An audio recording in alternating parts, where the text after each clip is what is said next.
If you've ever been in that place where you're feeling stressed out, you're feeling burned out, you're feeling overwhelmed, maybe even a little frenzied, then this video is for you.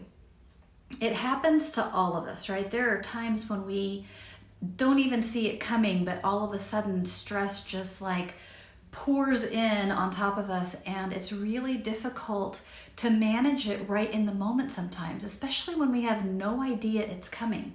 Maybe you're at work and there's a surprise meeting and all of a sudden a bunch of stuff gets dumped in your lap. If you're parenting kids, maybe everything's going along fine and all of a sudden you get an email from the teacher saying you have to come in because there's a problem. There's lots of reasons why this can happen, but what we need to know is how can we take the stress that comes in right now and what can we do right now to solve that problem. So here are my 3 tips. The very first one is to cultivate awareness. It sounds really, really simple, but all of the research I've done, all the experience I've had both with myself and different clients, and even it was corroborated on a podcast I was listening to yesterday about how cultivating awareness is one of our most underused tools to combat stress. So it's like this. It's not like, oh, it has to be this big lofty idea. It's very simple. For instance, I'm sitting here at my desk, and a way I could cultivate awareness right now is to simply feel myself sitting in the chair. I can be aware of the noises around me. For instance, I can hear some cars driving by outside. I can hear laundry going in the next room. And anytime we take the time to bring our awareness to what's happening right here, right now, it eliminates a lot of the stress that we feel happening, especially those things that are way out in the future or things that have already passed. If it's already passed, there's really not much we can do about it, right? I mean, maybe there's some cleanup that could happen. Maybe there's some work we could do internally about how we decide to process the information or the situation. And if it's way out in the future, sure, maybe we can do some prep work. But right here, right now, if I'm feeling really stressed out about something that's not even going on right now, then bringing my awareness to this moment is going to help alleviate some of that stress. So bringing our awareness in, again, really tangible things. What can I touch? What do I hear? What do I see? I have a window right in front of me. I can look out the window and see the trees. I can look out there and see birds and butterflies flying around. And it takes my attention and my worry out of whatever's going on in the background and brings me into the ability to enjoy this moment right now.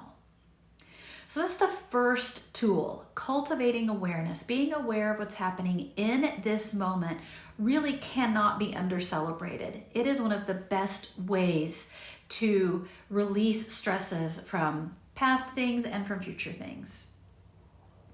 The next one I want to talk about is this idea of taking a thought that's running through our head that is not serving us well and replacing that thought with something that does serve us well.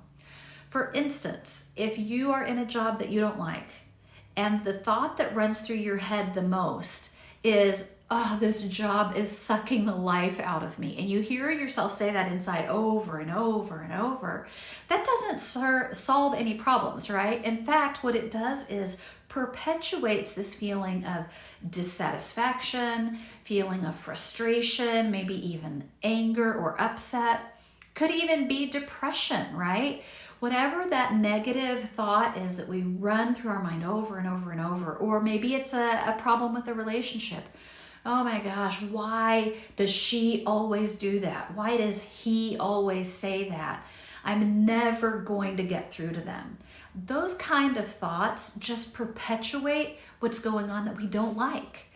So why not create a thought that we do like and then use that one over and over?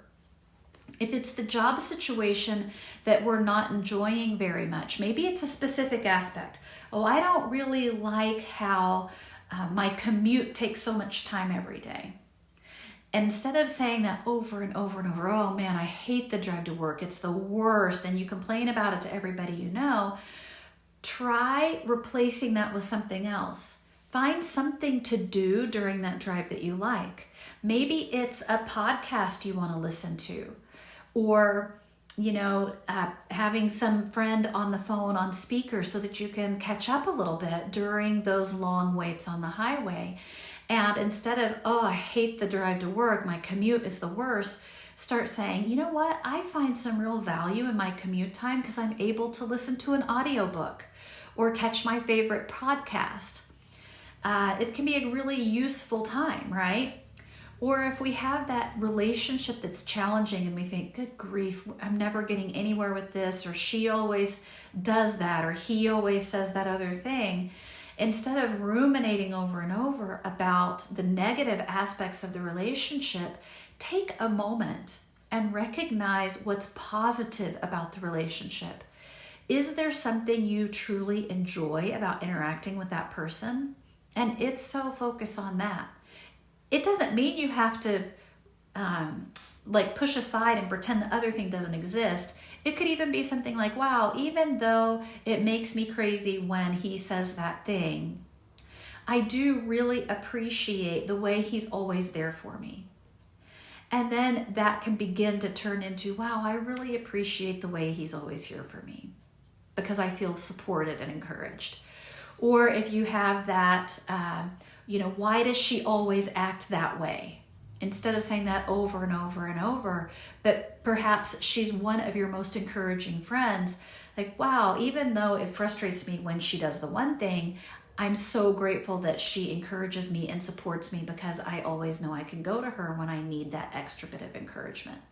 And eventually that negative part can fall away and we can focus only on that positive aspect of the relationship. So taking whatever negative thought we hear, it may take a little bit of that awareness we already cultivated about what's happening in our daily thoughts and say, okay, now, what is happening inside? What does that sound like in my head? Okay, now I don't like that thought. I don't like being irritated, frustrated, angry, upset. What would I like to feel instead? Would I like to feel supported? Would I like to feel encouraged? Would I like to feel like my time is productive? Would I like to feel like I'm learning things that improve my life and the outcomes of my life? And recreate that dialogue so that the things we talk about inside our head are things that are truly beneficial to our day. It will amaze you how much this change can make. When we start taking control of our thoughts and picking them out, just like we pick out our outfit every morning, there's a little nod to Elizabeth Gilbert's wisdom and Eat, Pray, Love, then we can begin to affect the outcomes of our life in a super positive way. We'll begin to notice things that we enjoy about our day way more than we notice the things that are frustrating about our day because we're changing our perspective and we're changing our focus. So first we'll cultivate that awareness. What's happening right here, right now, to let stresses that are a long way off keep from bombarding us. And then when we find that we have that negative thought pattern, we're going to take note of that and replace it then with something that is more encouraging, positive, and what we really truly want to focus on. And then my third tool is a breathing practice. And the breathing practice is, again, just like the awareness practice, is one of the most effective tools we have available. This tool is something we always have with us. I don't have to keep it in my bag or in my computer bag. I don't need any special tools. I don't even have to go anywhere special. I can practice my breathing practice sitting in the car during that long commute, sitting in a meeting at work, at my computer doing emails, in the parent-teacher conference for my kid's teacher. I can use these tools anytime, the breathing exercise, anytime I need to gain control of my stress right away. One of the reasons why the breathing practice is so effective beyond its portability, because we have it all the time, is that our breathing practice directly affects our nervous system in a positive way. When we begin to notice our breath, and then especially when we begin to lengthen our breath so that each inhale is longer and each exhale is longer, we begin to soothe our nervous system so that we come out of that sympathetic fight or flight aspect of our nervous system and move into our parasympathetic nervous system, the rest and restore and digest part of our nervous system. So anytime we feel the stress levels rising and our shoulders start to hunch and our jaw starts to clench and we're thinking, oh my gosh, I can't with this meeting anymore, or I can't with that person anymore. Instead, stop for a moment. Notice what's happening with your breath. Just feel it. Awareness first. Yep, there's an inhale.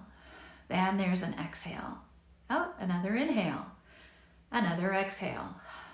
Then take that awareness of the breath and begin to lengthen it out and make them pretty even. So if you were going to count your breath inside your head, like inhale, 2, 3, exhale, 2, 3, and just focus on that for a few rounds of breath, even in and even out. If you like, you can even make it a little longer than that. Maybe it's in, 2, 3, 4, out, 2, 3, 4, and practice that for a few rounds.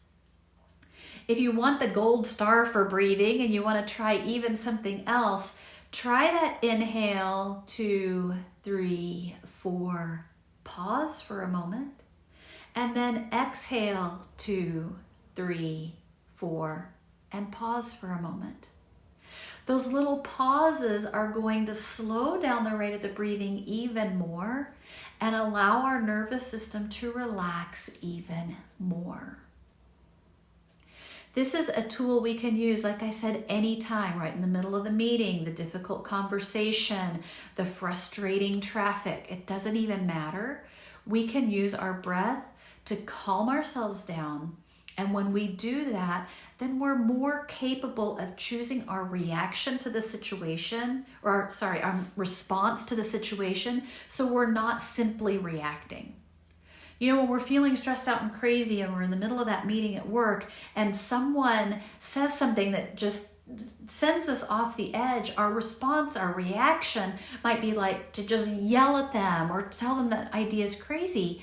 But instead, if we pause for a second, come back to the awareness of our breath, lengthen it out a little bit. Now we've given ourselves some time so that we can respond in a way that honors them as a person and also respects ourselves, because we're choosing to respond in a wise way rather than in a reactive way. Same is true in that meeting at school with the kid's teacher. What if she's saying something that you don't think is true about your child? Our immediate response may be to be like, no, you're wrong. That's not my kid. It's obviously the other kid's fault, and get really defensive. But what if we stepped back for a moment, listened to what she had to say, took a moment extra with the breath, and gave ourselves time to consider, is there truth to what she has to say? If we're unsure about the circumstance or the situation, we can ask more clarifying questions and then allow ourselves the room to respond well, so that not only is the situation resolved, but we have not burned any bridges in the meantime. Also true on the highway. When we're stressed out, irritated, angry, we hate this drive, this job that makes me commute is sucking the life out of me, and then somebody cuts us off on the highway, oh my goodness, horns are blaring, gestures are being given, and we're not really displaying our best self, right?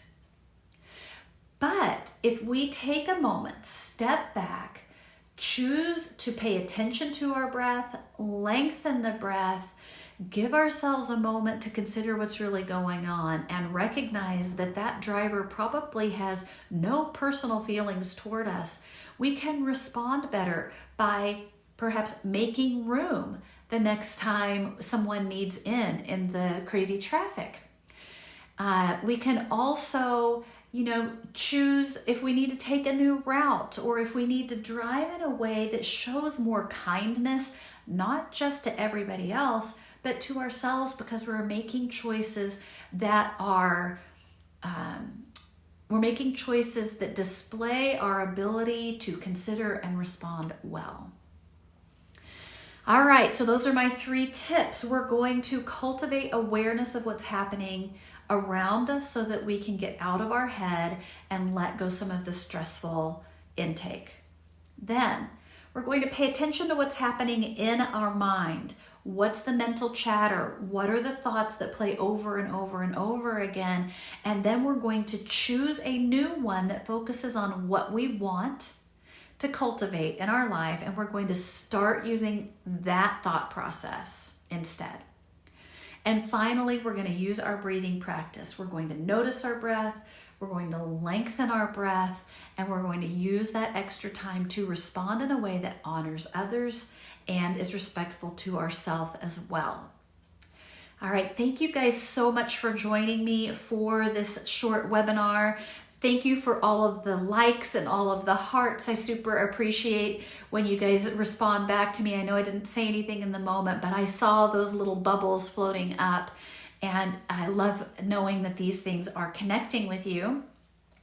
I hope you found these tools useful, and if you are thinking, yes, tools useful, but I'd really love more. I want to spend more time with this. I want to learn more about how to create my responses. If you have not seen it yet, I'm super happy to be announcing the launch of my e-course called From Burnout to Brilliance, 6 weeks to reduce stress, cultivate inner calm, and rediscover your enthusiasm. This course, I'm super excited about. I've been working on it for several weeks now already. I've been recording videos, I've been making you guys some PDFs, some worksheets, some audio recordings to be able to help you overcome that stress, to cultivate that deep sense of inner calm so that you can feel enthusiastic and excited about your life, your choices, and the direction you're going. I would absolutely love for you to join me on this journey. Today is the last day for the early bird pricing. So it's $99 through the end of the day. Starting tomorrow, it's $129, and you can still register through next Monday. So registration's open until November the 11th. The course starts on Tuesday the 12th. I'm super looking forward to it. Already got some people signed up and ready to go, and I hope you sign up next. If you have any questions, please feel free to message me, and I'll be including the link to sign up in the comments of this video. So that'll be up within about 30 seconds. All right, thanks again for joining me. I hope you guys have a great Monday and start to your week, and I hope to see you in the course starting next week. Until next time, bye for now.